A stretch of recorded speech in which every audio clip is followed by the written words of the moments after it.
Chevaliers héroïques pendant la guerre sainte et les croisades, 7 siècles plus tard, l'histoire et la légende des Templiers fascinent toujours autant. Au XIIe et XIIIe siècle, ces hommes de l'ordre du Temple font vœu d'accompagner et de protéger les pèlerins jusqu'à Jérusalem. Un destin qui sera anéanti au début du XIVe siècle par le roi Philippe le Bel, qui dénonce l'hérésie dans l'ordre. Plusieurs dignitaires, dont Jacques de Molay le grand maître, sont emprisonnés ici, à la forteresse de Chinon, comme en témoignent encore quelques graffitis dans l'une des tours. On a des sujets religieux en fait, on a des croix qui représentent le calvaire du Christ. Donc on a voilà, des croix, 2 croix qui sont érigées sur des petits monticules de cailloux, avec des lances aussi qui sont représentées, sans doute la lance qui a percé le flanc du Christ au moment de la crucifixion.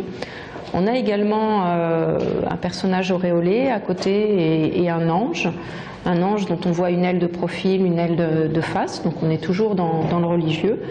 Et on a également des personnages militaires en fait, puisqu'on a un personnage encapuchonné qui tient un bouclier dans sa main. Autre petit trésor parmi les trésors, une copie du parchemin de Chinon, rédigé à la forteresse et qui sera un document clé dans le procès des Templiers.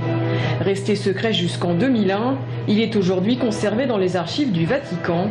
Pour l'occasion, et pour la première fois, il a été traduit en français.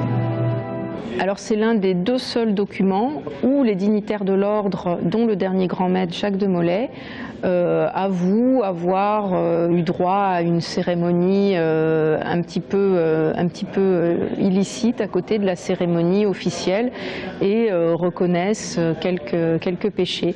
Après, dans le courant du procès qui va durer 7 ans, ils ne reviendront plus du tout sur les déclarations qu'ils auront faites à Chinon.